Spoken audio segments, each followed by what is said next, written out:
और अब हिमाचल प्रदेश में मुख्यमंत्री के उस बड़े फैसले की चर्चा जिस पर देश में बहुत सी बातें हो रही हैं। सीएम सुखविंदर सिंह सुक्खू ने राज्य में नौकरशाही संबंधी खर्च कम करने की कोशिश की है और इसके लिए उन्होंने अफसरों की संख्या घटाने का फैसला किया है।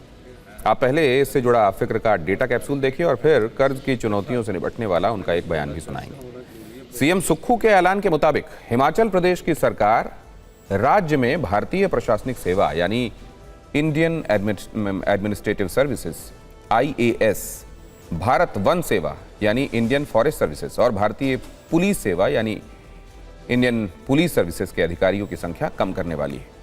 नए प्रस्ताव के मुताबिक अभी राज्य में तैनात IAS अधिकारी 153 हैं। ये संख्या घटकर 130 करने की तैयारी है, यानी 23 IAS अधिकारियों की कमी की जाएगी। इसी तरह से फिलहाल हिमाचल प्रदेश में IFS अधिकारी अभी 118 हैं। ये संख्या घटाकर 83 करने का प्रस्ताव है, यानी यहाँ भी 35 अधिकारियों की कमी होगी। सुक्खू सरकार ने बताया है कि इसके अलावा IPS के 96 में से कुछ पद कम किए जाने की योजना है, लेकिन ये संख्या अभी कितनी होगी साफ नहीं है। सीएम ने इसके साथ ये भी जानकारी दी कि इस तरह से राज्य पर लगभग 200 करोड़ रुपए का खर्च कम आएगा और ये पैसा लोगों के विकास में लगाया जा सकेगा। वैसे ये तो वो बातें हैं जो मुख्यमंत्री की तरफ से कही गई, लेकिन इसका सीधा कनेक्शन राज्य पर बढ़ते कर्ज से परेशानी की तरफ इशारा है। क्या ये वाकई कर्ज की वजह से लिए जा रहे फैसले हैं? ये जानने से पहले उनका बयान सुनना चाहिए। हमारे अधिकारी अपने आप ही महसूस कर रहे कि एक एक पोस्ट पर एक IAS ऑफिसर बैठ गए हैं, तो काफी ऑफिसर्स ऐसे बैठ गए हैं जिनके पास बेचारों के पास काम नहीं होता, उनका टैलेंट भी खराब होता है।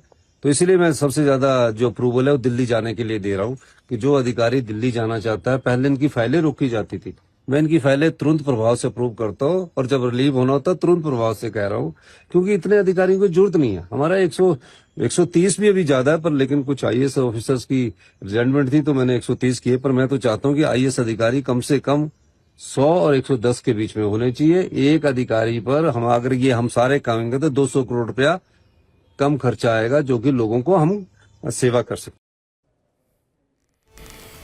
हिमाचल प्रदेश के मुख्यमंत्री का साफ मानना है कि राज्य में जरूरत से ज्यादा अधिकारी आर्थिक बोझ बढ़ा रहे हैं। IAS कैडर में प्रस्तावित कटौती के संबंध में राज्य सरकार ने केंद्र सरकार को एक पत्र भी लिखा है।